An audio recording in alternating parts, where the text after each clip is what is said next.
are all these atheists. That's just not the case. Well, I think that's probably established. I mean, there are, certainly at Oxford, without doubt, that there is a whole new wave of Christian believers.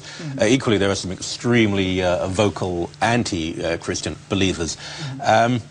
It doesn't alter the argument. We can agree, perhaps, I hope this is a fairly sophisticated setting, that there are bright people on both sides. There are intelligent, informed, decent people on both sides. It doesn't alter or affect the argument in any way. On a purely practical level, before we close this segment, in the UK, buses with on the side, God probably doesn't exist, so just sit back and relax. I rather applaud that. I think it's wonderful, as long as the other side is allowed to say God probably does exist, stop being neurotic and or whatever.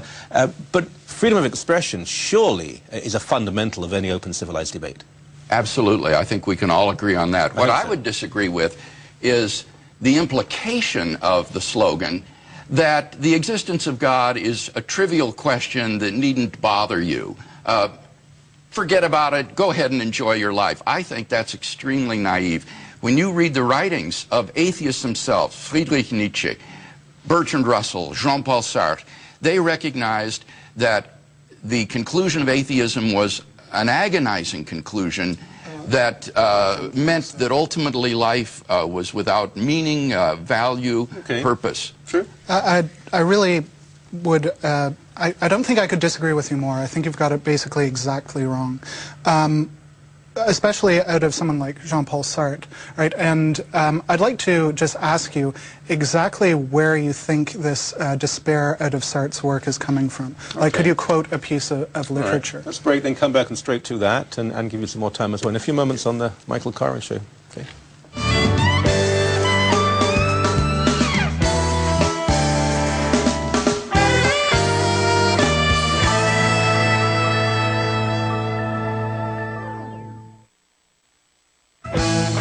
If you would like to contact The Michael Coren Show, please write to The Michael Coren Show at 1295 North Service Road, Burlington, Ontario, L7R4X5. Or send an email to info@michaelcoren.com.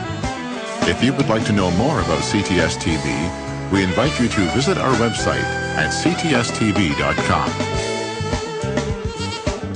Straight to it, you wanted to know where is despair evident in Sartre's writing, was it? Yes, and in particular, like if you could point us to a piece of writing where you think that's important. The whole basis of his existential philosophy that comes out in books like Being and Nothingness is that we do not find ourselves with a God-given, pre-established set of values because he's an atheist, and that therefore each individual must create his own values for himself, create his own meaning in life, which leads instantly to relativism, subjectivism, and individualism. I don't think that's true. I don't think that follows at all. I think that it's committing the fallacy of Dostoevsky to believe that just because God doesn't exist, that everything is permitted. And that simply doesn't follow at all. There are obviously good reasons to be an ethical person and to have reasons for your life. What would they be? That, well, for instance, I think that there are reasons to be good simply by the fact that we feel a necessity to do so, right? I think that innately, and I do study moral cognition, moral psychology, that's actually where my work is being focused, that there are basis of feeling empathy towards other beings, right? And I think even if we had, like I'd emphasize also that this empathy has to be established even in a Christian tradition. Like, if you go from the Bible, you're not going to get objective morality. It's actually impossible to. It doesn't follow from, because ultimately what you'll be doing is either you'll be saying there is an objective morality that God happens to be following, or you'd be saying that... You can't happen to follow it if it's objective. Sorry? You can't happen to follow if it's objective. It's either objective or you happen to follow it. Oh, okay, well, sorry, I misspoke. I'm sorry, misspoke.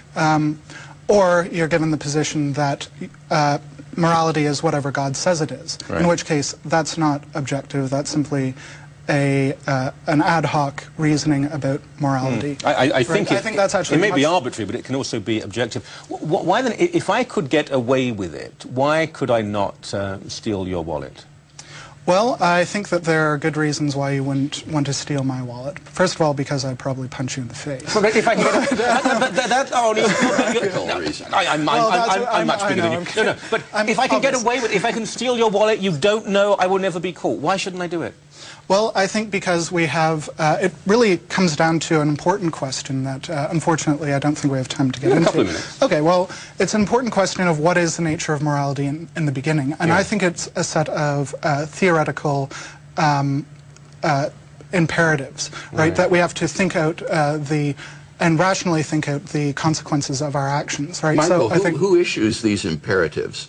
Well, actually, I think the imperatives come from a system of discussing them and being rational about them. I certainly don't think that these imperatives can or do come from a God, especially because we do see, and you'll have to admit this, that even religious people have great differences in what they believe to be ethical behavior, right? Like, But they believe in ethical behavior. They differ in what they believe to be ethical behavior. Yeah, exactly. But you're saying there is no such thing as ethical behavior, or there is, Oh, and no, you, I and you never can make said it up as you go along. You still haven't answered the question, though. Why, if I can get away with it, you won't be able to hit me, the law won't get me, why shouldn't I? Well, what I started out with was saying that we need some nature of what moral statements are, right? So from that basis, I would say that the reasoning why you wouldn't do it is because you'd have some minimal obligation to other people, right? Why? And, well, I think at some point, actually, moral arguments do have to drop off, right? And I think this is also true of the theist position, right?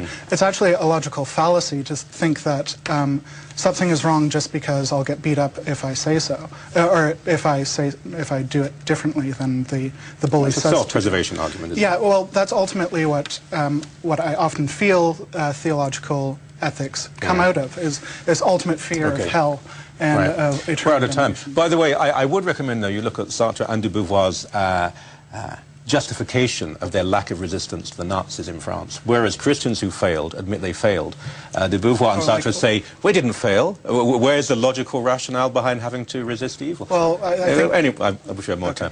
I've got a break. We'll come back with emails and goodbyes, and God will tell us if we've done well or not. See you soon.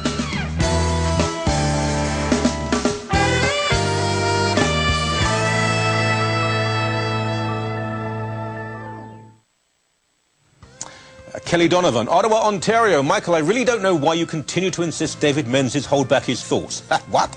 Especially on an issue like the use of the N-word. Why is he on the show if he can't say what he thinks? Have you seen some of the other garbage on TV these days? Yeah, of course I've seen some of the garbage. David says more than anyone else, and this is the one show he can speak his mind, but I don't think using the N-word in it fully is fun. Why, if you can... Anyway, I think you know what I mean. I think you know why you wrote the email. Thank you so very much. Dr. William Lane Craig, a pleasure. And Michael Payton, thank you so very much indeed. I do appreciate that. Tomorrow, Friday, TW3, that was the week that was. They'll be back.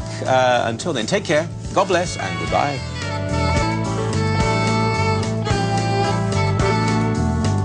Michael Coren's wardrobe supplied by Stollery's, serving Canada's business community for over 100 years.